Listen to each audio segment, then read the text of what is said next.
মুসলমান ভাইরা রে আমার, ইমাম শাফি রাহমাতুল্লাহি আলাইহি বলেন, ইন্না দুআ ইস্তাজাবু ফি খামসি লায়ালিন ফি লাইলাতিল জুমআতি।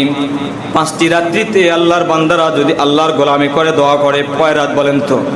5টা রাত্রিতে যদি কোনো বান্দা রবের গোলামি করে আল্লাহর কাছে দোয়া করে, অবশ্যই অবশ্যই আল্লাহ পাক রব্বুল আলামিন সেই বান্দার দোয়া কবুল করেন। কয় রাত? আওয়াজ করে বলেন তো, মনে থাকবে তো কয় রাত?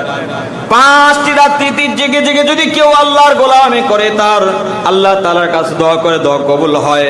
1 নাম্বার লাইলাতুল জুমআতি, 1 নাম্বার হলো জুমার রাত্রিতে যদি কোনো বান্দা আল্লাহ তাআলার কাছে দোয়া করে, দোয়া কবুল হয়।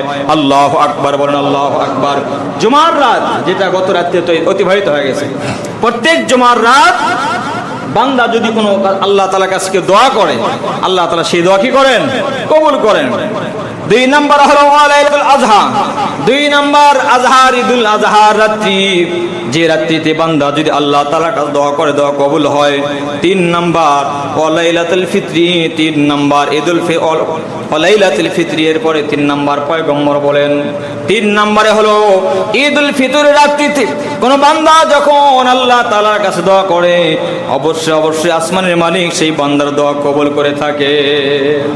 তাহলে ঈদুল ফিতরের রাত্রি তো আমরা গান বাজনা, নানান আগামী কাল কি করবো, ঈদের দিনে কোথায় যাব, কিভাবে ঘুরবো, কোথায় ঘুরলে ভালো হবে, কোথায় গেলে ভালো হবে, এই চিন্তা ফিকির আমাদের মাথায় চলে আসে।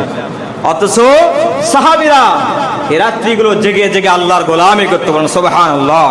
তা 3 নম্বর বললাম, ঈদুল ফিতরের রাত্রিতে আল্লাহ তাআলার কাছে যদি কোনো বান্দা দোয়া করে, দোয়া কি হয়? কবুল হয়।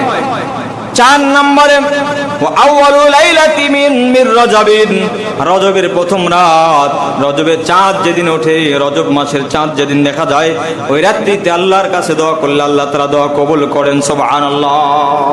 5 নাম্বার লাইলাতুন নিসফি মিন শাবান, শাবান মাসের অর্ধ রজনী, অর্থাৎ শবে বরাতের রাত্রিতে আল্লাহ তাআলা তার বান্দার দোয়া কি করেন?